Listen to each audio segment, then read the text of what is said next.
ಸ್ನೇಹಿತರೆ, ಕೆಂಪಕ್ಕಿ ಅನ್ನ ಮಧ್ಯಾಹ್ನದ ಊಟ ಮಾಡೋಣ ಬನ್ನಿ. ಎಲ್ಲರೂ ಸಹ ಹಸಿ ಅವರೆಕಾಳು, ಆಲೂಗೆಡ್ಡೆ, ಬದನೆಕಾಯಿ ಹಾಕಿ ಮಾಡಿರುವಂಥ ಮಸಾಲ ಸಾಂಬಾರು ಜೊತೆಗೆ ಉದ್ದಿನ ಹಪ್ಪಳ ಇದ್ದರೆ ಎಷ್ಟು ಟೇಸ್ಟ್ ಇರುತ್ತೆ ಗೊತ್ತಾ. ಸೂಪರ್ ಅಂತ ಹೇಳಬಹುದು. ಕೆಂಪಕ್ಕಿ ಅನ್ನ ಅಂದರೆ ರಾಜಮುಡಿ ಅಕ್ಕಿನ ಅನ್ನ ಅದ್ಭುತ ರುಚಿ ತಂದುಕೊಡುತ್ತೆ. ಅದರಲ್ಲೂ ಮೊಸರು ಹಾಕ್ಕೊಂಡು ನೀವು ರಾಜಮುಡಿ ಅಕ್ಕಿಲಿ ಅನ್ನ ಮಾಡಿ, ಅನ್ನ ತಣ್ಣಗಾದ್ಮೇಲೆ ಮೊಸರು ಜೊತೆ ಊಟ ಮಾಡಿದ್ರೆ ಪರಮಾದ್ಭುತ ಅಂತ ಹೇಳ್ಬೋದು.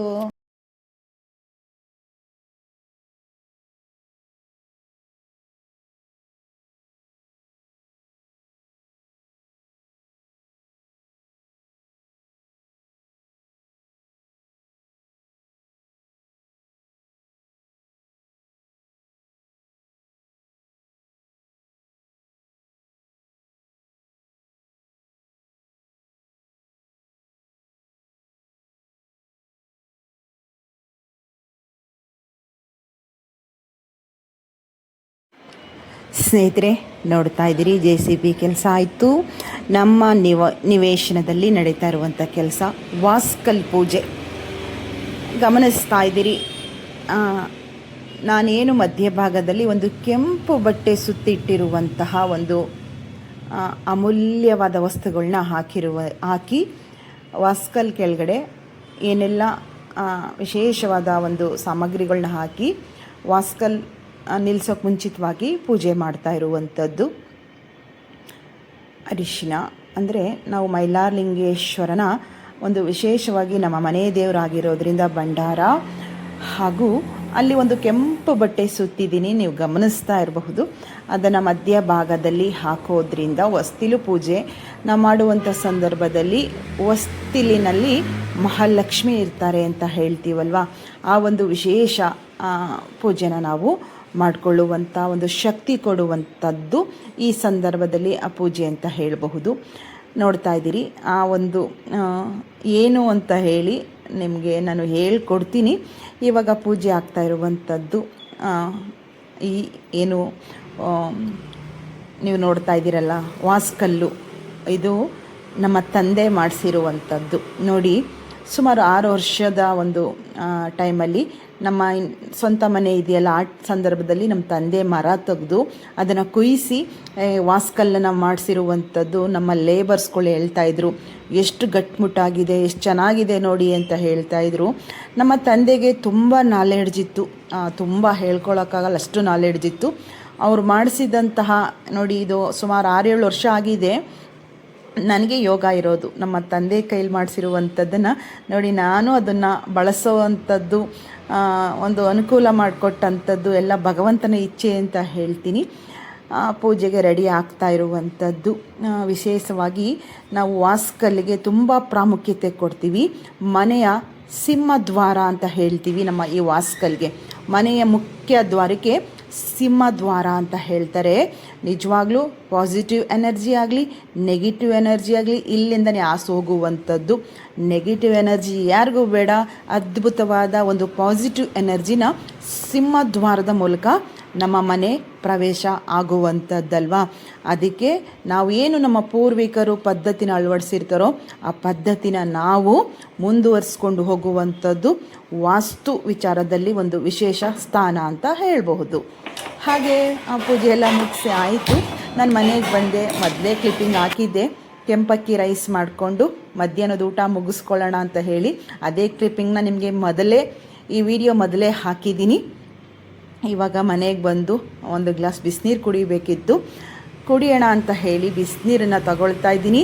ಹಾಗೆ ಕುಕ್ಕರಲ್ಲಿ ಅನ್ನ ಕೂಡ ಇಟ್ಟಿದ್ದೀನಿ, ಕೆಂಪಕ್ಕಿ ರೈಸ್ ಮಾಡ್ಕೊಳ್ತಾ ಇದ್ದೀನಿ, ವಿಸಿಲ್ ಬರಲಿ ಅಂತ ಹೇಳಿ. ಅಷ್ಟರಲ್ಲಿ ನಿಮ್ಮ ಜೊತೆ ಒಂದು ಸ್ವಲ್ಪ ಮಾತಾಡೋಣ ಬನ್ನಿ. ಲಾಸ್ಟ್ವರೆಗೂ ಕೂಡ ವಿಡಿಯೋ ನೋಡಿ. ಸ್ನೇಹಿತರೆ, ನೋಡ್ತಾ ಇದ್ದೀರಿ ನನ್ನ ಸಿಂಪಲ್ ಒಂದು ಡೈಲಿ ರೂಟೀನನ್ನು ನಿಮ್ಮ ಮುಂದೆ ಶೇರ್ ಮಾಡಬೇಕು ಅಂತ ಹೇಳಿ. ಸಿಂಪಲ್ ಅಂದರೆ 1-2 ಕ್ಲಿಪ್ಪಿಂಗ್ಸ್ನ ಮಾತ್ರ ಇಲ್ಲಿ ಹಾಕ್ತಾ ಇದ್ದೀನಿ. ಡೈಲಿ ಬ್ಲಾಗ್ ಅಂದರೆ ದಿನನಿತ್ಯ ನಮ್ಮ ದಿನಚರಿನ ಆದಷ್ಟು ಏನೆಲ್ಲ ಶೇರ್ ಮಾಡ್ಕೋಬಹುದು ಅದನ್ನು ನಿಮ್ಮ ಮುಂದೆ ಶೇರ್ ಮಾಡ್ಕೋಬಹುದು. ಆದರೆ ನನ್ನ ಡೈಲಿ ಬ್ಲಾಗ್ ವಿಡಿಯೋನ ನಿಮಗೆ ಇತ್ತೀಚಿನ ದಿನಗಳಲ್ಲಿ ನನಗೆ ತೋರ್ಸೋಕ್ಕೆ ಆಗ್ತಾ ಇಲ್ಲ. ಕೆಲಸದ ನಿಮಿತ್ತ ಸ್ವಲ್ಪ ಸಮಯ ಸಾಲ್ತಿಲ್ಲ ಅಂತ ಹೇಳಿ ಇವಾಗ ತಾನೇ ಬಂದೆ. ನಮ್ಮ ಸೈಟ್ ಹತ್ರ ಹೋಗಿ ಇವತ್ತೊಂದು ಸ್ವಲ್ಪ ಕ್ಯೂರಿಂಗ್ ಪ್ರೋಸೆಸ್ ಕೆಲಸ ನಡೀತಾ ಇದೆ, ಅದನ್ನೆಲ್ಲ ಸ್ವಲ್ಪ ಮುಗಿಸಿ ಇನ್ನು ಸ್ವಲ್ಪನೇ ಕೆಲಸ ಇರುವಂಥದ್ದು. ಅದನ್ನು ನನ್ನ ಪ್ರಕಾರ ಒಂದು 2-3 ದಿನ ಆಗಬಹುದಷ್ಟೇ. ಫೈನಲ್ ಹಂತದಕ್ಕೆ ಬಂದಿರುವಂಥದ್ದು. ಇವತ್ತು ಒಂದು 3 ದಿನ ಕ್ಯೂರಿಂಗ್ ಆಗಬೇಕು, ಗೇಟ್ಗೆ ಕ್ಯೂರಿಂಗ್ ಆಗಬೇಕು, ಗೇಟನ್ನೆಲ್ಲ ಫಿಟ್ ಮಾಡಿರುವಂಥದ್ದು ಇದೆಲ್ಲ ಇದೆ. ಗೇಟು ಕ್ಲೋಸ್ ಆಗಿರೋದ್ರಿಂದ ನಾನು ಒಳಗಡೆ ಹೋಗೋಕ್ಕಾಗ್ತಿಲ್ಲ. ಸ್ವಲ್ಪ ಕ್ಯೂರಿಂಗ್ ಆಗಲಿ ಇವತ್ತು ಅಂತ ಹೇಳಿ ನೀರನ್ನೆಲ್ಲ ಹಾಕಿಸಿ ಬಂದಿದ್ದೀನಿ. ಬಂದು ನೋಡಿದ್ರಿ, ರಾತ್ರಿ ಸಾಂಬಾರಿತ್ತು. ಅವರೆಕಾಳು, ಹಸಿ ಅವರೆಕಾಳು ಹಾಗೂ ಆಲೂಗೆಡ್ಡೆ, ಬದನೆಕಾಯಿ ಇತ್ತು ಮನೇಲಿ. ಅದನ್ನು ಮಸಾಲ ಸಾಂಬಾರನ್ನು ಮಾಡಿದೆ. ಅದೇ ಸಾಂಬಾರು ಸ್ವಲ್ಪ ಇತ್ತು. ಒಬ್ಬಳೇ ಇವಾಗ. ಮಗು ನೆನ್ನೆ ಅಂದರೆ ಸಾಟರ್ಡೆ ಬಂದು ನೆನ್ನೆ ಸಂಡೇ ಸಂಜೆ ಈವ್ನಿಂಗ್ ಹೊರಟ ಮೈಸೂರಿಗೆ. ನನ್ನ 2 ವೀಲರ್ ಗಾಡಿ ತೊಗೊಂಡು ಹೋಗಿದ್ದಾನೆ. ಯಾಕೆ ಅಂತಂದರೆ ಅವನ ಸಿಸ್ಟಮ್ ಅಂದರೆ ಕಂಪ್ಯೂಟ್ರನ್ನ ತೊಗೊಂಡು ಹೋದ ಮೈಸೂರಿಗೆ. ಅದರಿಂದ ಗಾಡಿಲೇ ಮಡಿಕೊಂಡು ಹೋಗ್ತೀನಿ ಅಂತ ಹೇಳಿ ತೊಗೊಂಡು ಹೋದ. ನನ್ನ ಗಾಡಿ ಇಲ್ಲ, ನನ್ನ ರಥ ಇಲ್ಲ ಅಂದರೆ ನನಗೆ ಯಾವ ಕೆಲಸನೂ ಆಗೋದಿಲ್ಲ. ನನ್ನ ರಾಯರು ಪ್ರತಿಷ್ಠಾಪನೆ ಮಾಡಿಕೊಂಡಿರುವಂಥ ರಥ ನಾನು. ನನ್ನ ಗಾಡಿ ಮುಂಭಾಗದಲ್ಲಿ ರಾಯರಿದ್ದಾರೆ, ನೀವು ನೋಡಿದ್ದೀರಲ್ವ. ಅವರಿಲ್ಲ ಅಂದರೆ ನನ್ನ ಯಾವ ಕೆಲಸನೂ ಕೂಡ ನನಗೆ ಓಡಾಡೋ ಕಷ್ಟ ಅಂತ ಅಂದ್ಕೊಳ್ತೀನಿ. ನನ್ನ ತಂದೆ ಸುಮಾರು ನಾನು 7th ಸ್ಟ್ಯಾಂಡರ್ಡ್ ಇದ್ದಾಗಲೇ ಗಾಡಿ ಓಡಿಸೋದು ಕಲಿಸ್ಕೊಟ್ರು ಅಪ್ಪ. ನಾನು 7th ಸ್ಟ್ಯಾಂಡರ್ಡ್ ಇದ್ದಾಗಲೇ ನಾನು ಆವಾಗ TVS ಎಕ್ಸ್ಲೇಟರ್ ಗಾಡಿ ಬರುತ್ತೆ ನೋಡಿ, ಅದನ್ನು ನಮ್ಮ ತಂದೆ ಬೇರೆಯವ್ರ ಹತ್ರ ಗಾಡಿನ ತಗೊಂಡು ನನಗೋಸ್ಕರ ಕಲಿಬೇಕು ಅಂತ ಹೇಳಿ ನಮ್ಮ ತಂದೆ ಕಲಿಸ್ಕೊಟ್ರು. ಆ ವಿದ್ಯೆ ಇವತ್ತು ನನ್ನನ್ನು ಎಷ್ಟು ವಿಷಯದಲ್ಲಿ ನನಗೆ ಅನುಕೂಲ ಮಾಡಿಕೊಟ್ಟಿದೆ, ಎಷ್ಟು ಯೂಸ್ಫುಲ್ ಆಗಿದೆ ಅಂತ ಹೇಳಿದ್ರೆ ಖಂಡಿತ ನನ್ನ ತಂದೆ, ನನ್ನ ಅಪ್ಪನ ನೆನೆಸ್ಕೊಳ್ಳೇಬೇಕು. ಅದರೊಟ್ಟಿಗೆ ಅದಾದಮೇಲೆ ಒಂದು ಸ್ವಲ್ಪ ಗ್ಯಾಪ್ ಆಯಿತು. ಮಕ್ಕಳೆಲ್ಲ ಅಲ್ಲಿವರೆಗೂ ನಾನು ಎಲ್ಲೂ ಗಾಡಿ ಓಡಿಸಿಲ್ಲ, ನನ್ನ 2 ಮಕ್ಕಳು ಆಗೋವರೆಗೂ. ಆ ನಂತರ ನನ್ನ ಪತಿ ದೇವರು ಗಾಡಿ ಕೊಡಿಸಿ, ನೀನು ಗಾಡಿನ ನೀನೇ ಕಲಿತು ನೀನು ಓಡಾಡಬೇಕು, ನನ್ನ ಮೇಲೆ ಡಿಪೆಂಡ್ ಆಗಬೇಡ, ಚಿಕ್ಕ ಪುಟ್ಟ ಏನಾದರೂ ಕೆಲಸ ಇದ್ದರೆ ನೀನೇ ಮಾಡಬೇಕು ಅಂತ ಹೇಳಿ ನೋಡಿ ಅವ್ರು ಹೋಗೋಕ್ಕೆ 2 ವರ್ಷ ಮುಂಚಿತವಾಗಿ ನನಗೆ ಗಾಡಿ ಕೊಡಿಸಿದ್ರು. ಅವ್ರ 7th ಸೆನ್ಸ್ ಏನೋ ಗೊತ್ತಿಲ್ಲ, ಮುಂದೆ ನೀನೇ ಓಡಾಡಬೇಕು ಎಲ್ಲದಕ್ಕೂ ಅಂತನೋ ಏನೋ ಗೊತ್ತಿಲ್ಲ. ಇವತ್ತು ನನ್ನ 2 ವೀಲರ್ ಇರೋದ್ರಿಂದ ಎಷ್ಟು ಕೆಲಸ ಮಾಡ್ಕೊಳ್ತೀನಿ ಅಂದರೆ ನಾನು ನಿಜವಾಗ್ಲೂ ನನ್ನ ಅಪ್ಪನ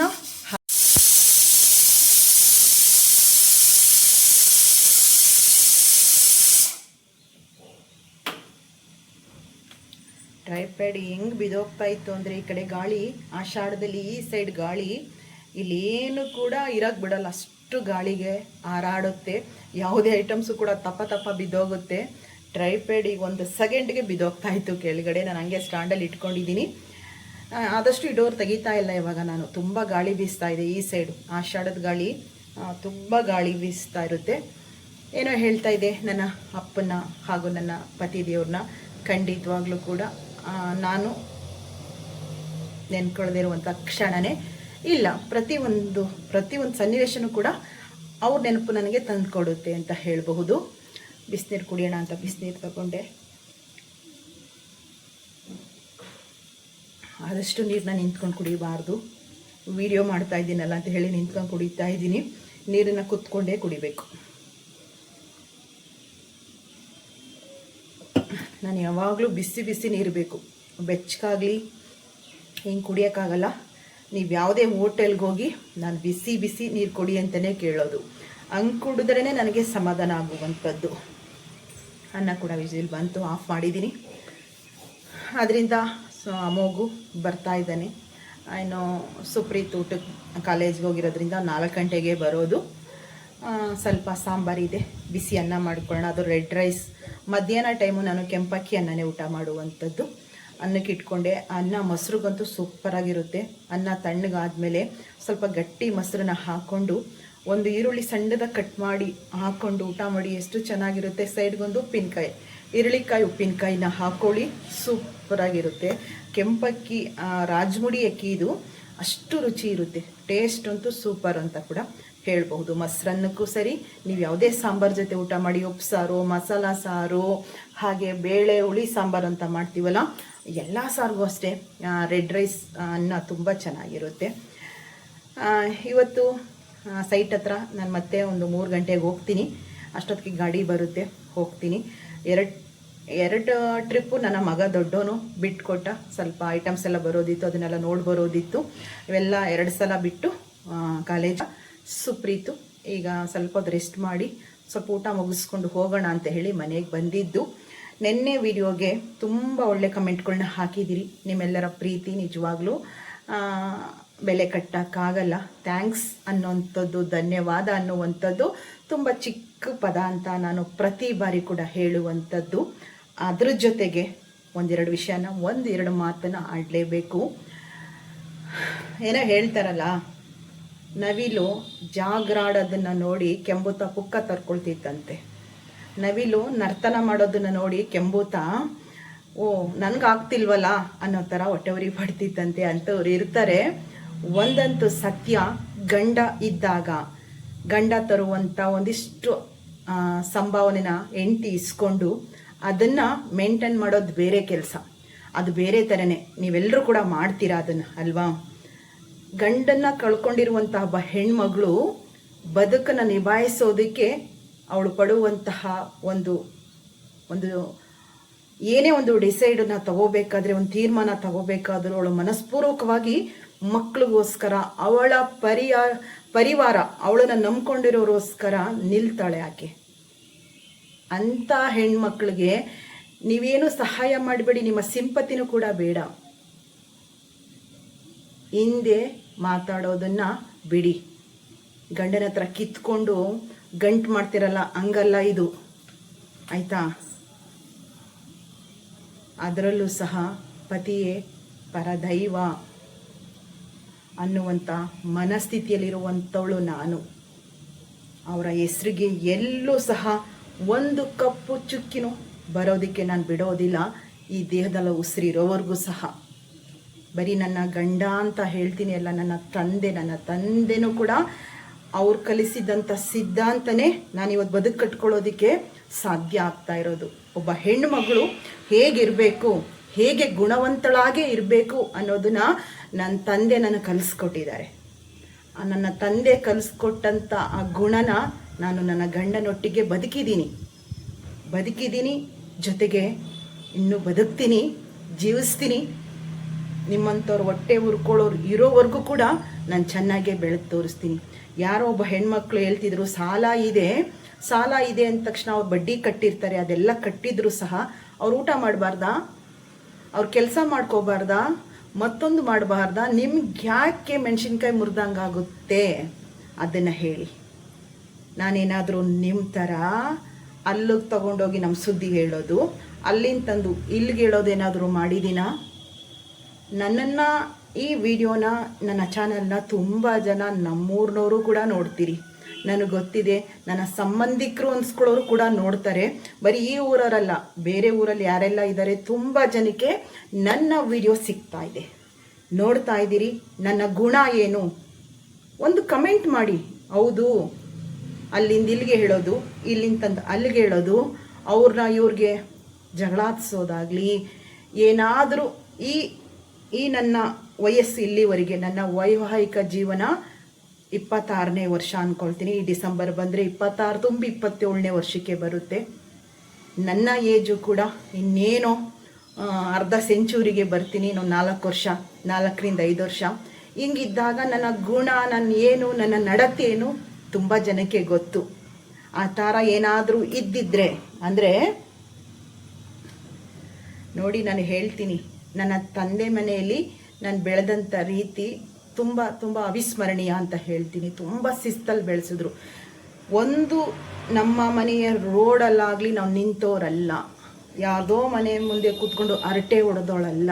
ಸ್ವಂತ ಅಣ್ಣ ತಮ್ಮದಿರೇ ನಮ್ಮ ಅಕ್ಕಪಕ್ಕ ಇದ್ದಂಥವ್ರು. ನಮ್ಮ ತವರೂರಲ್ಲಿ ಹೇಳ್ತಾ ಇದ್ದೀನಿ. ನನ್ನ ತವರೂರವ್ರು ಯಾರಾದರೂ ವಿಡಿಯೋ ನೋಡಿದ್ರೆ, ಓ ನೀವು ವಿಡಿಯೋ ಹೇಳ್ತಾ ಇರೋದೊಂದು, ನೀವು ಇದ್ದಿದ್ದೊಂದು ಅನ್ನೋದಾದರೆ ನನಗೆ ಕಮೆಂಟ್ ಮಾಡಿ.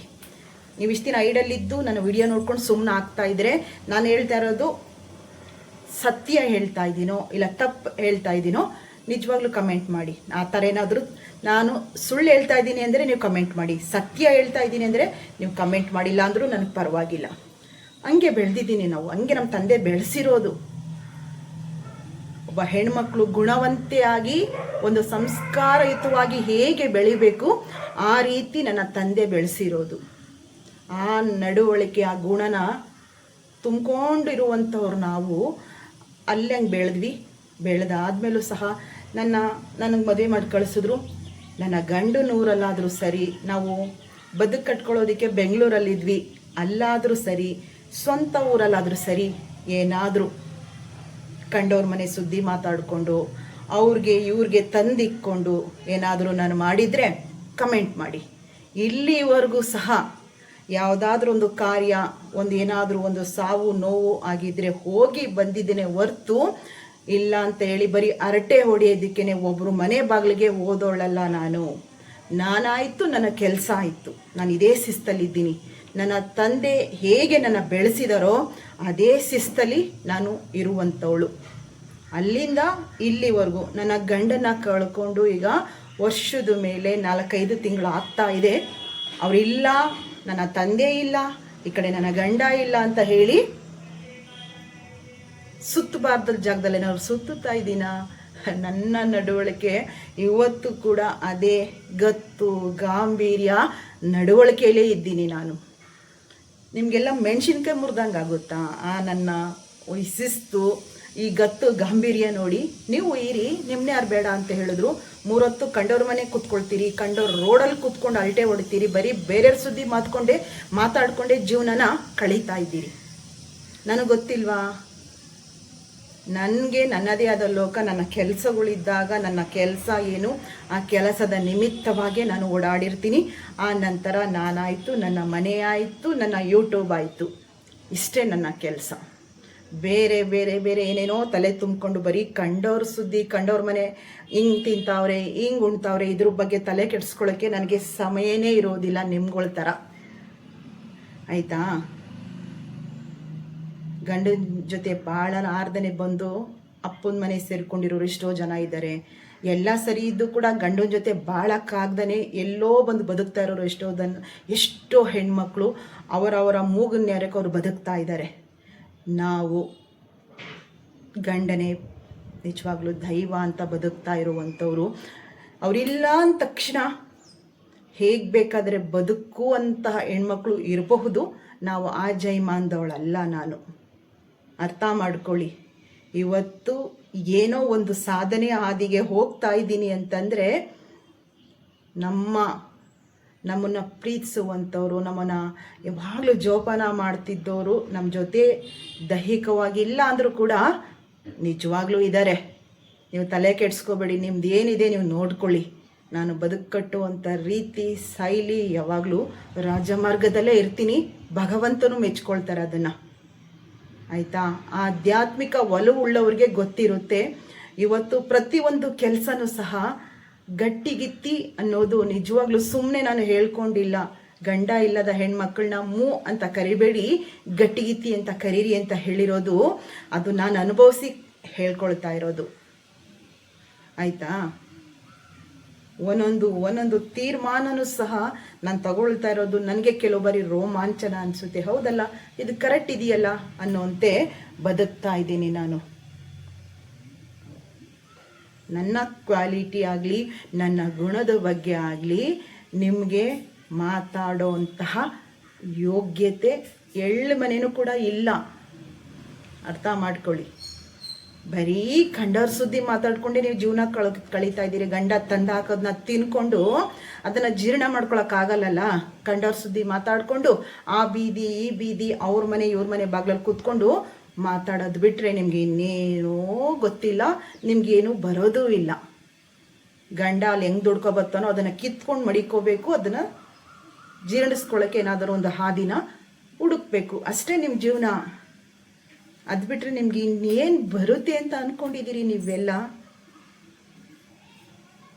ನನ್ನ ಪಾಡ್ಕಾಸ್ಟ್ ವಿಡಿಯೋ ಬಗ್ಗೆ ನೋಡಿ ಮಾತಾಡೋ ಒಂದು ಎಳ್ಮನೆ ಯೋಗ್ಯತೆಗಳು ನಿಮಗಿಲ್ಲ. ನಿಜವಾಗ್ಲೂ ಯಾರು ಮೊಸರಲ್ಲಿ ಕಲ್ಲು ಹುಡ್ಕುವಂತಹ ಜೈಮಾನ ಇಟ್ಕೊಂಡಿದ್ದೀರಿ, ನಿಮ್ಗಳಿಗೆ ಯೋಗ್ಯತೆ ಇಲ್ಲ.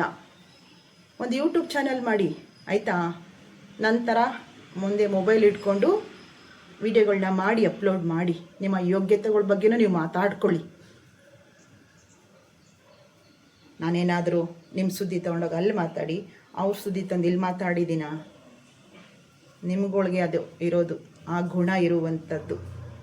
ಕಟ್ಟುಕತೆಗಳನ್ನ ಕಟ್ಟುವಂಥ ಗುಣ ನಿಮಗೆ ದೇವ್ರು ಕೊಟ್ಬಿಟ್ಟಿದ್ದಾನೇನೋ ಅಂತ ಅನಿಸುತ್ತೆ. ಎಲ್ಲೋ ಅದನ್ನು ನಿಭಾಯಿಸ್ತಾ ಇದ್ದೀರಾ? ನಿಭಾಯಿಸಿ. ಕರ್ಮದ ಗಂಟನ ತಲೆ ಮೇಲೆ ಹೊತ್ಕೊಳ್ತಾ ಇದ್ದೀರಿ, ಹೊತ್ಕೊಂಡು ಹೋಗಿ ಮುಂದೆ. ಬದುಕು ಅಂದರೆ ಏನಂತ ಅಂದ್ಕೊಂಡಿದ್ದೀರಿ ನೀವೆಲ್ಲರೂ ಸಹ? ಏನಂತ ಅಂದ್ಕೊಂಡಿದ್ದೀರಿ ಫಸ್ಟ್ ಹೇಳಿ. ಗಂಡ ತಂದಾಕಿದ್ನ ಕೂತ್ಕೊಂಡು ತಿಂದಂಗಲ್ಲ. 1 kg ಚಿನ್ನ ಮೈ ಮೇಲೆ ಹಾಕೋಬಿಟ್ಟ ತಕ್ಷಣ ನೀವೇನೋ ದೇವಲೋಕದಿಂದ ಇಳಿದು ಬಂದಿಲ್ಲ. ಅಂಥ ಚಿನ್ನಗಳೆಲ್ಲ ನೋಡಿಬಿಟ್ಟಿದ್ದೀವಿ ನಾವು ಸಹ.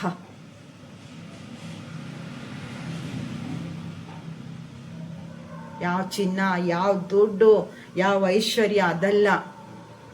ನಾನು ಇಲ್ಲ ಅಂದರೂ ಸಹ ನಮ್ಮನ್ನ 4 ಜನ ನೆನಪು ಮಾಡ್ಕೋಬೇಕು. ಅವ್ರ ಗುಣನ, ಆ ವ್ಯಕ್ತಿತ್ವನ ಅಂತ ನೆನಪು ಮಾಡ್ಕೊಳ್ಳೋ ಥರ ಬದುಕು ತೋರಿಸಿ, ಸಮಾಜಕ್ಕೆ ಮಾದರಿಯಾಗಿ ಫಸ್ಟು. ನಿಮ್ಮಂಥವ್ರು ಇದ್ದಾಗಲೇ ಚಾಲೆಂಜಾಗಿ ಬದುಕೋಕೆ ಸಾಧ್ಯ ಅಂತ ಅಂದ್ಕೊಳ್ತೀನಿ. ಇರಬೇಕು ನೀವುಗಳು ಇದ್ದಾಗಲೇ ಸೂಪರ್ ಅಂತ ಅನಿಸುತ್ತೆ. ಕೆಲವು ಬಾರಿ ನೀವೇನೇ ಮಾಡಿ, ನೀವೇನೇ ತಿಪ್ಪರ್ಲಾಗ ಹೊಡಿರಿ, ಮೈ ಪಾಚ್ಕೊಳ್ಳಿ, ನಿಮಗೆ ಅದು ಮಾಡ್ಕೊಳ್ಳಿ. ನಾನು ಇನ್ನೂ ಕೂಡ ಅದ್ಭುತ ದಾರಿನ ಹುಡುಕ್ತಾ ಇರ್ತೀನಿ.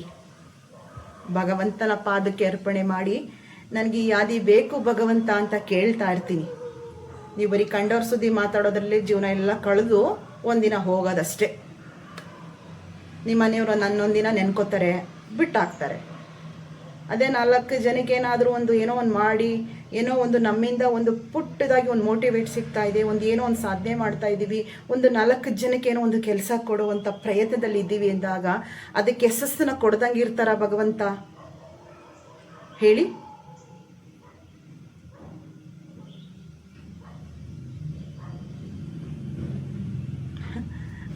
ಡೈಲಿ ಬ್ಲಾಗ್ ವಿಡಿಯೋ ಕೆಲವು ಬಾರಿ ಎಲ್ಲೆಲ್ಲೋ ಟರ್ನ್ ಆಗುತ್ತೆ. ಅವುಗಳ ಯೋಗ್ಯತೆಗಳನ್ನ ವಿಡಿಯೋದಲ್ಲಿ ಇರಬೇಕು ಅಂತ ಹೇಳಿ ಮಾಡ್ತಾ ಹೋಗ್ತೀನಿ. ಮೈ ಪರ್ಚ್ಕೊಳ್ಳೋರು ಇದ್ದಾಗಲ್ವಾ, ನಮ್ಮ ಎದುರಾಳಿಗಳು ಮೈ ಪರ್ಚ್ಕೋತಾವ್ರೆ ಅಂದಾಗ ನಮಗೊಂದು ಒಳ್ಳೆ ಹಾದಿ ಸಿಗ್ತೈತೆ ಅಂತ ನಾವು ಭಾವಿಸ್ಬೇಕು ಅಲ್ವಾ? ಏನಂತೀರಿ? ನೀವೆಲ್ಲರೂ ಸಹ ಪ್ರೀತಿಸುವಂಥವ್ರು, ನನ್ನನ್ನು ಗೌರವಿಸುವಂಥವ್ರು, ಅಕ್ಕ ನೀವು ತಲೆ ಕೆಡ್ಸ್ಕೊಬಿಡಿ, ಮುಂದೆ ಹೋಗಿ ಅಂತ ಹೇಳ್ತೀರಿ. ಅದನ್ನು ಮಾಡ್ತಾ ಇದ್ದೀನಿ. ಯಾವಾಗಲೂ ಅದನ್ನು ತಗೊಳಕ್ಕೆ ಹೋಗೋದೇ ಇಲ್ಲ. ಕೆಲವು ಬಾರಿ ಕೆಲವು ಸನ್ನಿವೇಶದಲ್ಲಿ ಕೆಲವು ವಿಷಯ ಗೊತ್ತಾದಾಗ ಈ ನನ್ನ ಚಾನಲಲ್ಲಿ ಆ ವಿಡಿಯೋ ಇರಬೇಕು. ಕಾದು ವಿಡಿಯೋಗಳನ್ನ ನೋಡುವಂಥವ್ರಿಗೆ ಒಂದು ಉತ್ತರ ಕೊಡಬೇಕಲ್ವಾ? ನಾನಂತೂ ಯಾರ ಮನೆ ಬಾಗಿಲಿಗೂ ಹೋಗಲ್ಲ, ಯಾರು ಕಂಡವ್ರ ಸುದ್ದಿನೂ ಮಾತಾಡೋಕ್ಕೆ ಹೋಗಲ್ಲ. ಅಲ್ಲಿ ಇಲ್ಲಿ ನಿಂತ್ಕೊಂಡು ಟೈಮ್ ಪಾಸ್ ಮಾಡೋಕ್ಕಂತೂ ನನಗೆ ಗೊತ್ತೇ ಇಲ್ಲ.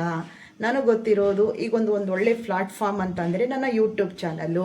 ಕೆಲವು ವಿಷಯ ನನ್ನ ಕಿವಿಗೆ ಬಿದ್ದಾಗ ನಾನು ಒಂದು 4 ಮಾತು ಹೇಗೆ ಹೇಳಬೇಕು ಹಾಗೆ ಹೇಳಿ ಬಿಟ್ಟಾಕೋದೆ ನನ್ನ ಒಂದು ಕೆಲಸ. ಭಗವಂತನಿಗೆ ಅರ್ಪಣೆ ಮಾಡೋದಷ್ಟೇ.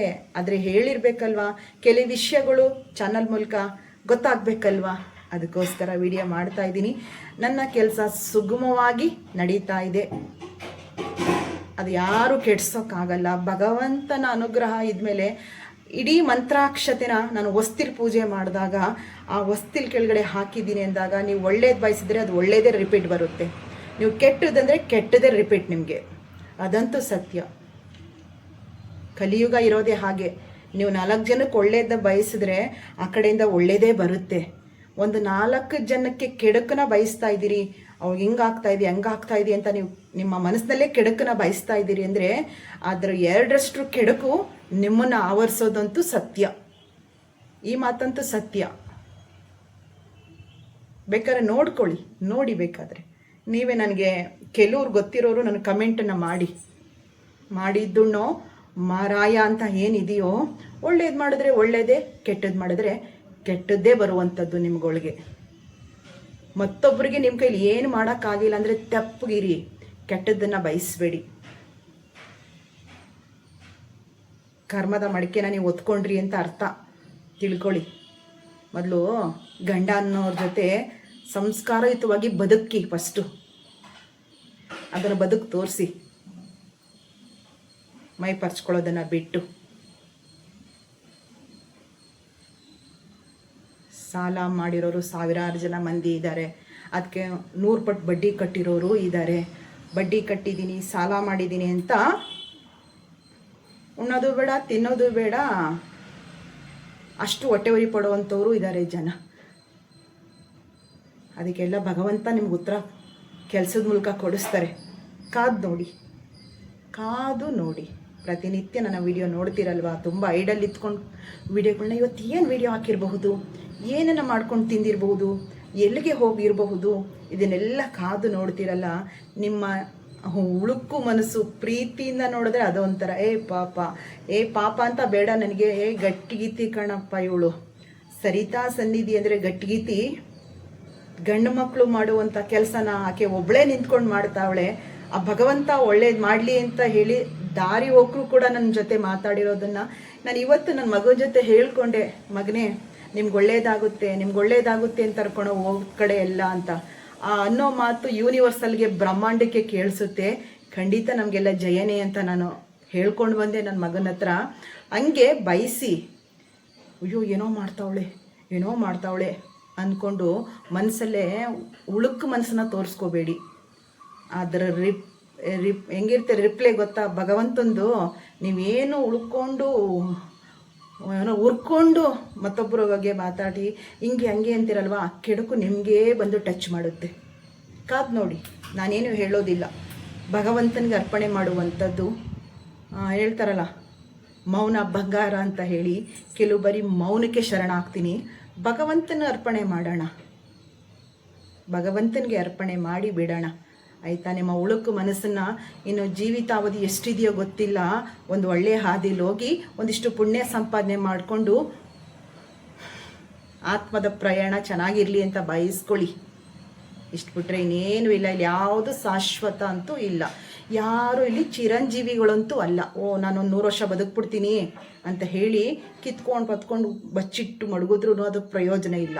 ಎಲ್ಲರೂ ಹೋಗುವಂಥವರೇ ಇರೋದು ನಾವು ಆಯಿತಾ. ಎಲ್ಲರೂ ಹೋಗುವಂಥವರೇ ಇರೋದು.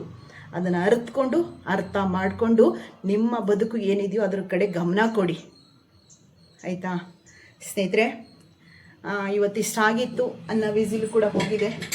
ಸ್ವಲ್ಪ ಊಟ ಮಾಡಿಕೊಂಡು ಮತ್ತೆ ನನ್ನ ಸೈಟ್ ಹತ್ರ ಹೋಗೋದಿದೆ. ಸ್ವಲ್ಪ ಕೆಲಸ ಇದೆ. ನಾನು ಮಾಡುವಂಥ ಕೆಲಸಗಳು ಸ್ವಲ್ಪ ಉಳಿಸಿ ಬಂದಿದ್ದೀನಿ. ಹೋಗಿ ನಾನು ಮಾಡಬೇಕು. ಸ್ವಲ್ಪ ಊಟ ಮುಗಿಸ್ಕೊಂಡು ಹೋಗ್ತೀನಿ. ಯಾವುದೇ ಮುದ್ದೆ ಮಾಡ್ಕೊಳ್ತಿಲ್ಲ. ರೆಡ್ ರೈಸ್ ಅಲ್ವಾ, ಸ್ವಲ್ಪ ಸಾಂಬಾರು, ಸ್ವಲ್ಪ ಮೊಸರಲ್ಲಿ ಊಟ ಮಾಡಿಕೊಂಡು ಸೈಟ್ ಕಡೆ ಹೋಗಿ ಬರ್ತೀನಿ. ತುಂಬ ಜನ ವಿಡಿಯೋ ತೋರಿಸಿ ಅಂತ ಹೇಳಿದಿರಿ. ಸ್ವಲ್ಪ ದಿನ ತಡ್ಕೊಳ್ಳಿ, ಖಂಡಿತ ತೋರಿಸ್ತೀನಿ. 95% ಕೆಲಸ ಸಂಪೂರ್ಣ ಆಗಿದೆ. ನಿಮಗೆ ತೋರಿಸ್ತೇನೆ, ಇನ್ಯಾರಿಗೆ ತೋರಿಸ್ಲಿ ಅಲ್ವಾ. ಭಗವಂತನ ಪಾದಕ್ಕೆ ಹಾಕಿ ಒಳ್ಳೆಯದನ್ನು ಬಯಸೋರಿಗೆ ನಿಜ ಒಳ್ಳೆಯದೇ ಆಗುತ್ತೆ, ಒಳ್ಳೆ ಬಳಗನೆ ಸಿಗುತ್ತೆ ಅನ್ನೋದು ನಿಜ. ನಾನು ನಂಬಿರುವಂಥದ್ದು ಆಯಿತಾ. ಬರಲಾ, ನನ್ನ ಮತ್ತೊಂದು ಹೊಸ ವಿಡಿಯೋದೊಂದಿಗೆ ನಿಮ್ಮ ಮುಂದೆ ಬರ್ತೀನಿ. ಲಾಸ್ಟ್ವರೆಗೂ ವಿಡಿಯೋ ನೋಡಿದ ನಿಮ್ಮೆಲ್ಲರಿಗೂ ಸಹ ನಿಮ್ಮ ಸನ್ನಿಧಿ ಕಡೆಯಿಂದ ಪ್ರೀತಿಯ ಧನ್ಯವಾದಗಳು. ಏನೆಲ್ಲ ಮಾತಾಡಿದ್ರಿ ಅಂತ ನೀವು ಯಾರು ನನ್ನನ್ನು ಪ್ರೀತಿಸೋರು ಏನು ತಲೆ ಕೆಡಿಸ್ಕೋಬೇಡಿ. ಯಾಕೆ ಅಂತಂದರೆ ಏನು ಅನ್ಕೋಬೇಡಿ. ಕೆಲವರು ಇದ್ದಾರೆ ಉಳುಕು ಮನಸ್ಸವ್ರಿಗೆ ಉತ್ತರ ಕೊಟ್ಟಿದ್ದೀನಿ. ನೀವು ಪ್ರೀತಿಯಿಂದ ಏನು ಕಮೆಂಟ್ ಮಾಡ್ತೀರಾ ಮಾಡಿ. ಐಡಲ್ ಇದ್ಕೊಂಡು ನನ್ನ ವಿಡಿಯೋ ನೋಡೋರಿಗೆ ಸ್ವಲ್ಪ ಅರ್ಥ ಆಗಲಿ ಆಯಿತಾ. ಬರ್ತೀನಿ ನೆಕ್ಸ್ಟ್ ನನ್ನ ಹೊಸ ಡೈಲಿ ವಿಡಿಯೋದೊಂದಿಗೆ ನಿಮ್ಮ ಮುಂದೆ ಬರ್ತೀನಿ. ನಮಸ್ಕಾರ.